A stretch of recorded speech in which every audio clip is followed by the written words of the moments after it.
Olá, Ricardo Bravo aqui e você está assistindo Educação e Saúde. Me acompanhe nas redes sociais e te vejo na aula.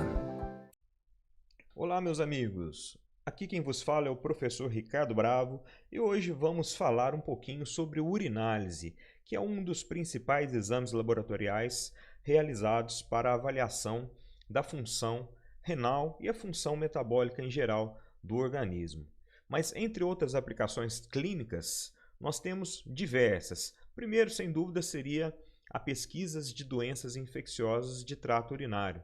Sabemos que essas doenças infecciosas podem atingir tanto o trato urinário baixo quanto o trato urinário alto, sendo que essas últimas são mais graves, também conhecidas como cistites e pielonefrites. Então, a infecção urinária geralmente é ascendente e é mais frequente no sexo feminino devido à facilidade anatômica que as bactérias se encontram por fazer parte daquela flora anfibionte naquela região da mulher que favorece a sua autoinfecção. Segundo critério seria a avaliação da função renal. Sabemos que o rim é um importante órgão excretor, é responsável pela excreção do metabolismo geral que ocorre dentro do nosso organismo. Então, muitas dessas substâncias excretadas servem como marcadores de função renal.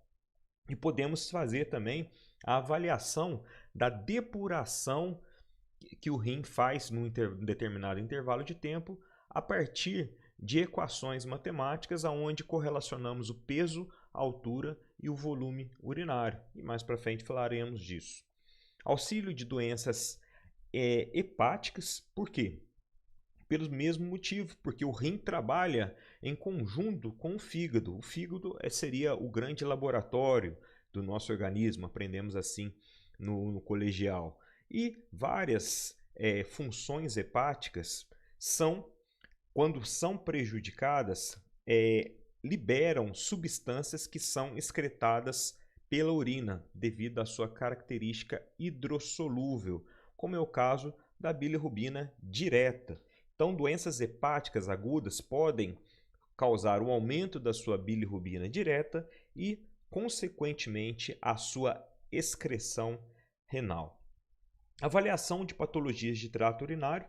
Essas patologias de trato urinário podem ser cálculos renais, por exemplo, ou então tumores localizados no rim. Pode ocorrer também doenças autoimunes que afetam os rins, como no caso glomerulonefrite de origem streptocóxica e várias causas secundárias, como traumas, enfim, cirurgias, tudo que pode acometer em algum ou mais de um órgão do trato urinário, que começa desde a uretra, vai para bexiga, os ureteres e os rins.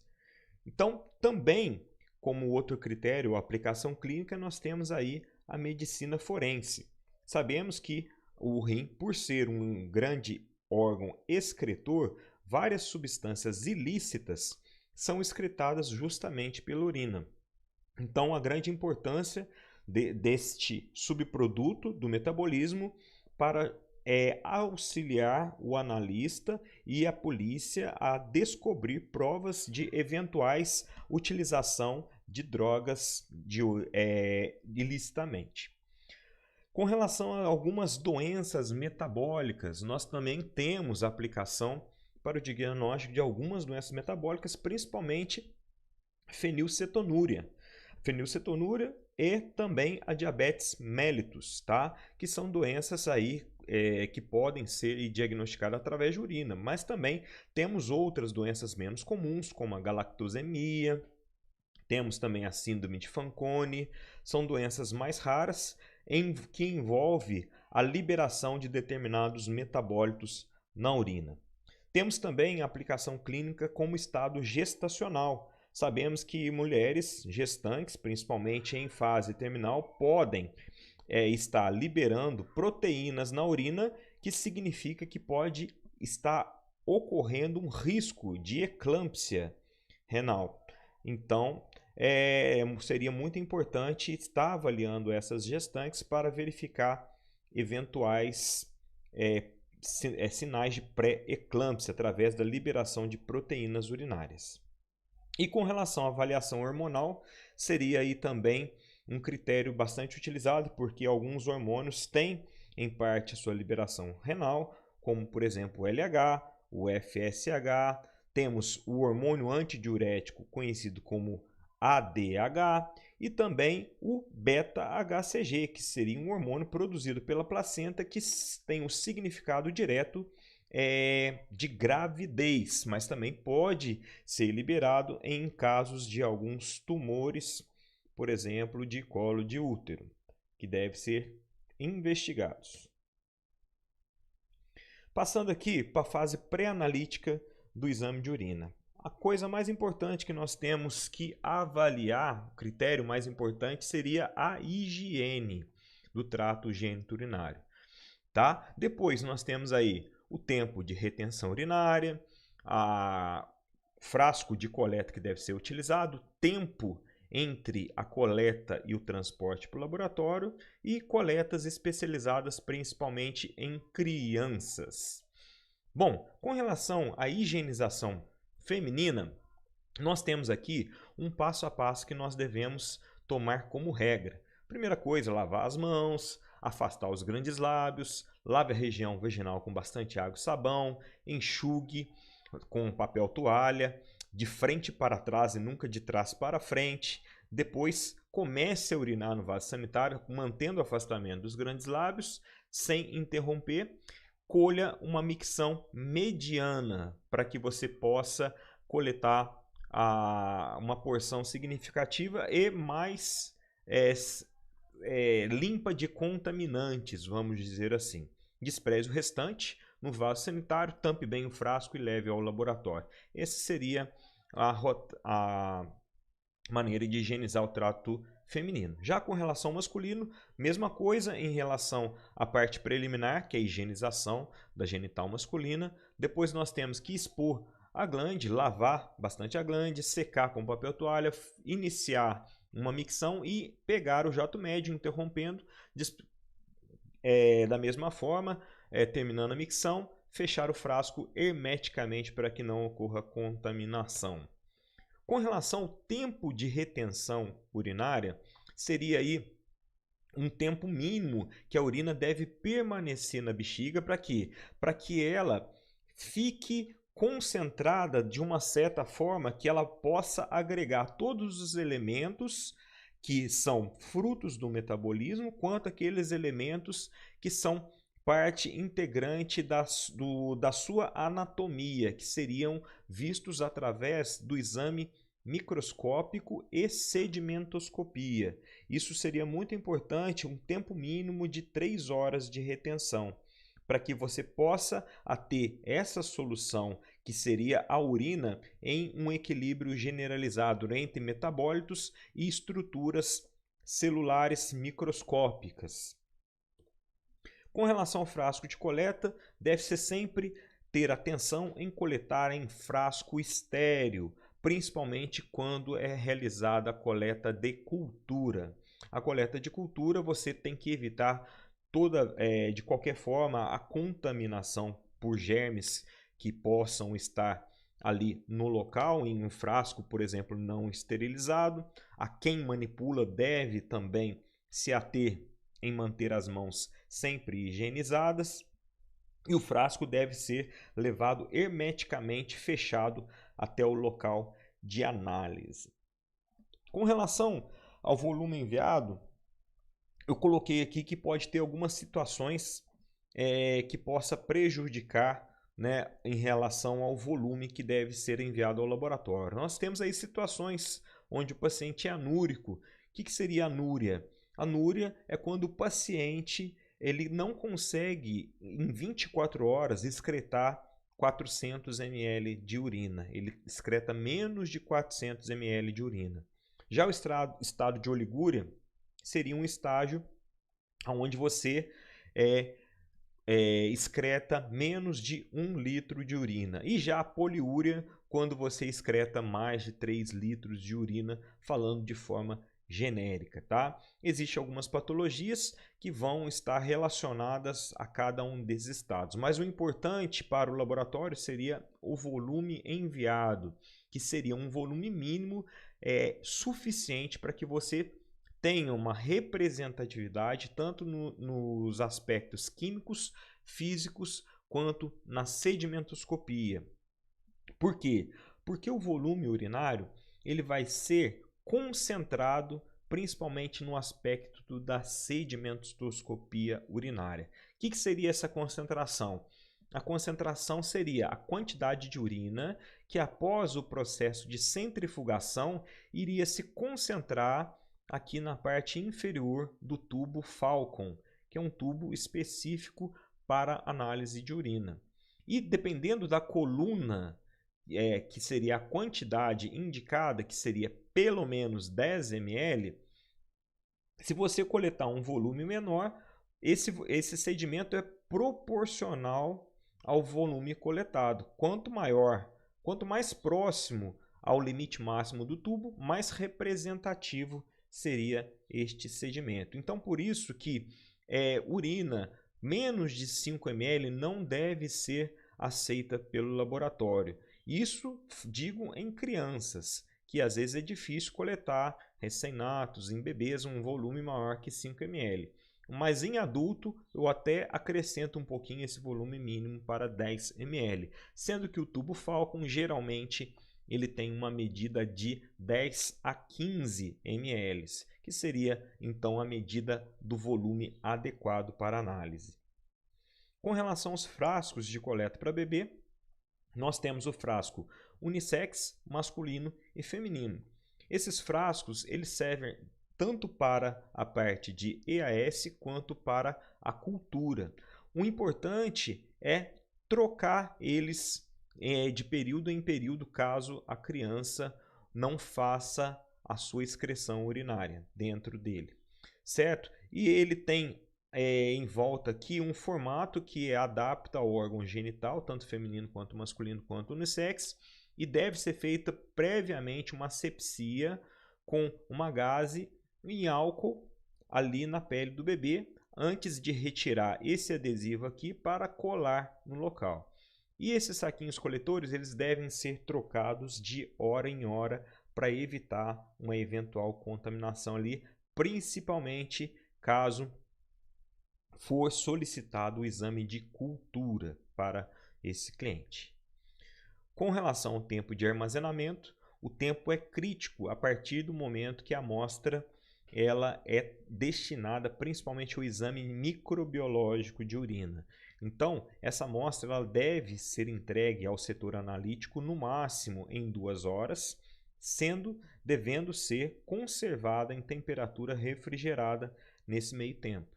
Tá? E o laboratório imediatamente, ao pegar essa amostra, ele deve encaminhar a área técnica para que realize o repique primário, em caso for cultura. Se não for exame de cultura, o ideal também é que não demore mais que 3 horas. Por quê?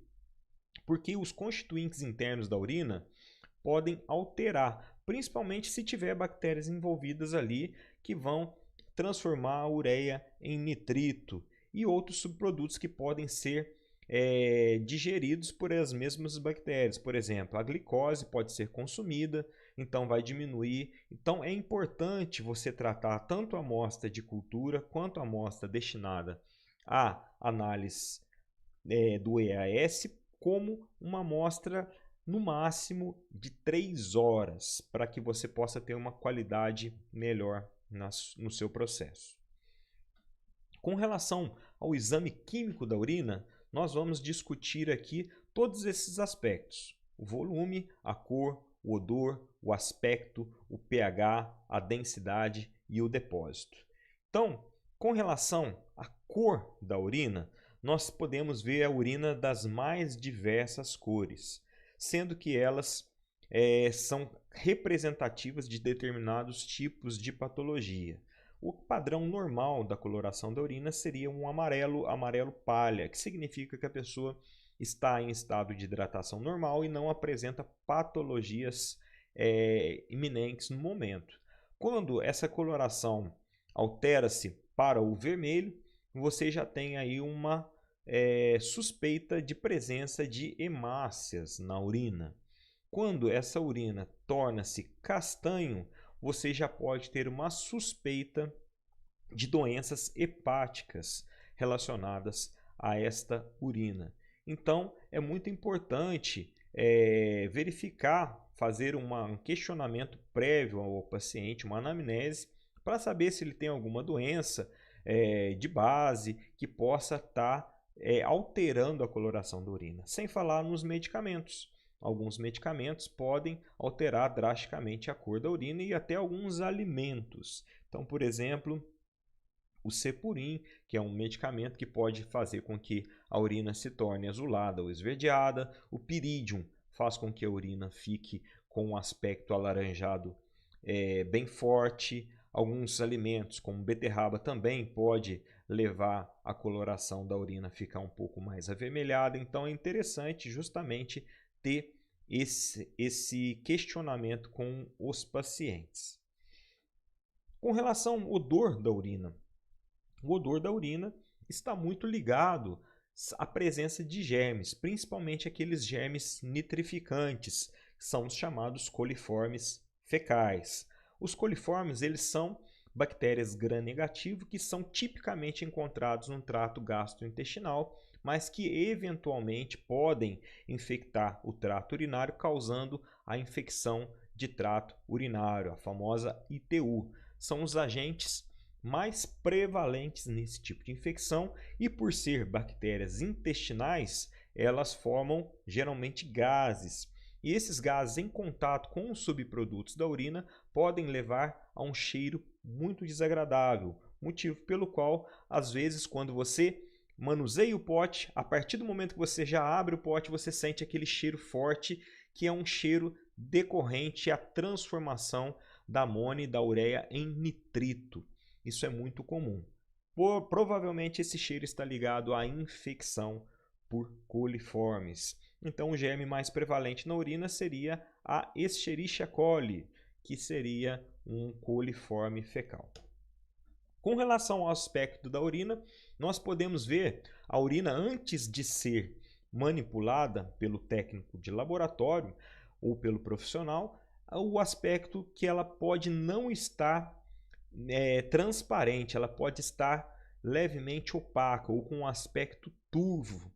Tá? Esse aspecto pode ser decorrente à precipitação de cristais, pode ser decorrente à descamação celular do trato urinário, pode ser decorrente à presença de grande quantidade de bactérias que deixa a urina turva. Então, o aspecto turvo da urina ele só vai ser elucidado após você centrifugar essa mesma amostra e passar ao procedimento de sedimentoscopia para ver que tipo de estrutura deixa o aspecto da urina turva, tá? Principalmente cristais amorfos, né? Que são partículas amorfas, na verdade, de urina ácida, como o urato amorfo, deixa a urina opaca com aspecto alaranjado. Já o fosfato amorfo, que seria uma partícula presente em urinas alcalinas, ela deixa meio esbranquiçado. Então nós temos que ter aí fases subsequentes à análise para definir que tipo de elemento está causando a turvação da urina, deixando ela com esse aspecto. Com relação ao pH da urina, também é um exame físico químico muito importante, que ele vai definir o quão ácido, o quão neutro ou o quão alcalino a urina se encontra. Normalmente, a urina, de modo fisiológico, ela tende ao aspecto levemente ácido. O pH ácido da urina protege, na verdade, o trato urinário contra a proliferação de alguns germes oportunistas. E é justamente devido a esse pH que nós não somos colonizados, por exemplo, por cândida. Tá? O pH urinário levemente ácido, ele previne a proliferação de cândida no trato urinário, principalmente da mulher que ela poderia ser susceptível à candidíase, visto que o trato reprodutor feminino fica nas proximidades e ele é colonizado por cândida. Então, a simples manutenção do pH urinário levemente ácido previne essa infecção de flora cruzada. E também o pH urinário é fundamental para estabelecer determinados tipos de litíase renal.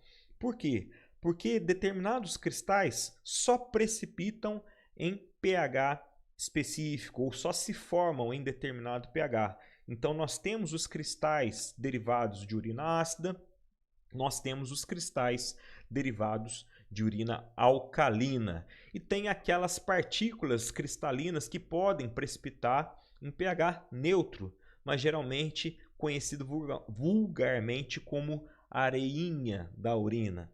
Mas o pH é fundamental porque normalmente o pH de uma urina saudável ele tende a ser levemente ácido.